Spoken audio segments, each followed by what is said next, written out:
Assalamualaikum warahmatullahi wabarakatuh. Perkenalkan, kami dari kelompok 10 yang beranggotakan Aina Almadia, Leoni Melta Putri, Nova Sariza Putri, dan Rosa Karlina. Kami akan menjelaskan tentang materi posisi dan kedudukan BK dalam kurikulum 2013. Dalam institusi pendidikan, untuk mencapai perkembangan peserta didik yang optimal, lembaga pendidikan pada dasarnya membina 3 usaha pokok. Yang pertama yaitu manajemen dan supervisi, kedua pada bidang pembelajaran atau bidang studi, ketiga adalah pada bidang bimbingan dan konseling. Pertama, pada bidang manajemen dan supervisi. Bidang ini merupakan bidang kegiatan yang menyangkut masalah-masalah administrasi dan kepemimpinan, yaitu masalah yang berhubungan dengan cara melakukan kegiatan secara efisien. Di dalam bidang ini terletak tanggung jawab dan otoritas proses pendidikan yang pada umumnya mencakup kegiatan-kegiatan seperti perencanaan, organisasi, pembiayaan, dan pembagian tugas staf dan pengawasan. Pada umumnya, tugas ini menjadi tanggung jawab pimpinan dan para petugas administrasi lainnya. Kedua, pada bidang pembelajaran bidang studi. Fungsi bidang ini ialah membekali siswa dengan pemahaman dan pengetahuan, nilai dan sikap, serta keterampilan yang dirancang dalam kurikulum pengajaran, baik melalui kegiatan kurikuler maupun non-kurikuler. Bidang pengajaran adalah bidang inti di sekolah karena pendidikan sekolah terutama dilakukan lewat bidang pengajaran. Terakhir adalah bidang bimbingan dan konseling. Bidang ini memberikan pelayanan kepada siswa dalam hal-hal yang tidak ditangani dalam rangka proses pengajaran, namun diperlukan oleh siswa, serta memberikan pelayanan agar peserta didik memperoleh kesejahteraan lahiriah dan batiniah dalam proses pendidikan yang sedang ditempuhnya, sehingga mereka dapat mencapai tujuan yang diharapkan.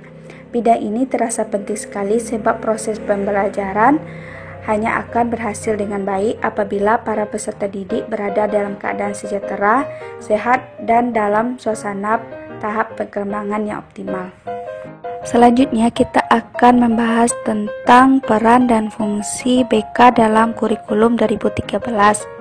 Fungsi yang pertama yaitu menguatkan pembelajaran yang mendidik. Bimbingan dan konseling harus meresap ke dalam kurikulum dan pembelajaran untuk mengembangkan lingkungan belajar yang mendukung perkembangan potensi peserta didik.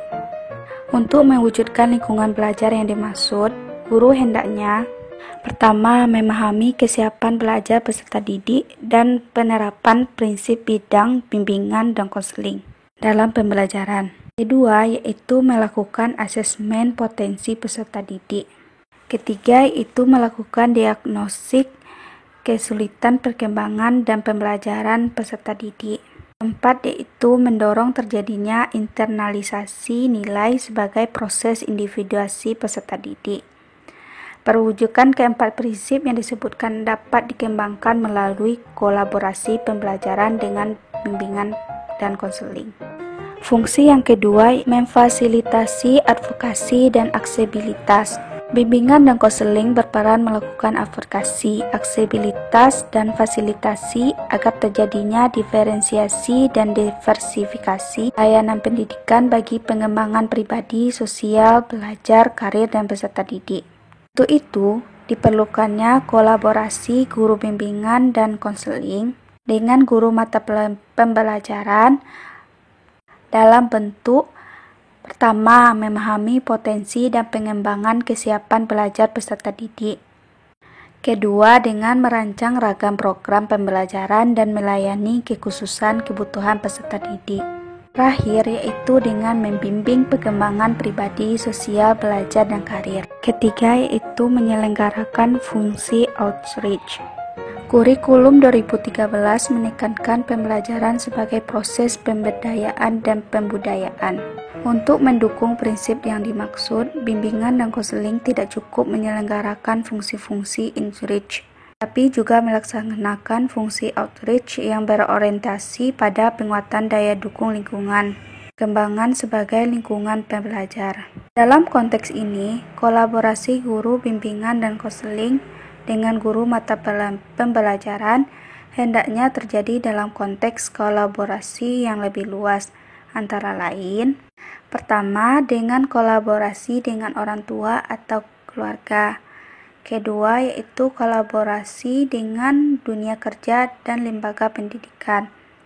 Terakhir, yaitu interferensi terhadap institusi terkait lainnya dengan tujuan membantu perkembangan peserta didik. Adapun kedudukan BK dalam kurikulum adalah untuk melaksanakan tercapainya rencana pengaturan mengenai tujuan, isi, dan bahan pembelajaran serta cara yang digunakan sebagai pedoman penyelenggaraan kegiatan pembelajaran untuk mencapai pendidikan tertentu. Secara formal, kedudukan BK dalam sistem pendidikan di Indonesia antara lain pada Undang-Undang Nomor 2 Tahun 1989 pada bab 1 pasal 1 ayat 1. Kedua, pada PP nomor 28 untuk SD dan PP nomor 29 untuk SMP dan SMA tahun 1990 bab 10 pasal 25 ayat 1. Yang terakhir pada Undang-Undang nomor 20 tahun 2003 bab 1 pasal 1 ayat 6. Kedudukan BK dalam kurikulum 2013 dalam sistem pendidikan dijelaskan dalam Undang-Undang Nomor 2 Tahun 1989 Bab 1 Pasal 1 Ayat 1 yang berbunyi, pendidikan adalah usaha sadar untuk menyiapkan peserta didik melalui kegiatan bimbingan, pengajaran, dan atau latihan bagi peranannya di masa yang akan datang. Pada PP nomor 28 untuk SD, dan PP nomor 29 untuk SMP dan SMA tahun 1990 bab 10 pasal 25 ayat 1 yang berbunyi, bimbingan merupakan bantuan yang diberikan kepada siswa dalam rangka upaya menemukan pribadi, mengenal lingkungan, dan merencanakan masa depan. Yang terakhir, kedudukan BK dalam kurikulum 2013 dalam sistem pendidikan dijelaskan dalam Undang-Undang Nomor 20 Tahun 2003 Bab 1 Pasal 1 Ayat 6 yang berbunyi, pendidik adalah tenaga kependidikan yang berkualifikasi sebagai guru, dosen, konselor, pamong belajar, widya iswara, tutor, instruktur, fasilitator, dan sebutan lain yang sesuai dengan kekhususannya, serta berpartisipasi dalam menyelenggarakan pendidikan. Sekian materi yang dapat kelompok 10 sampaikan. Lebih dan terkurang mohon maaf. Assalamualaikum warahmatullahi wabarakatuh.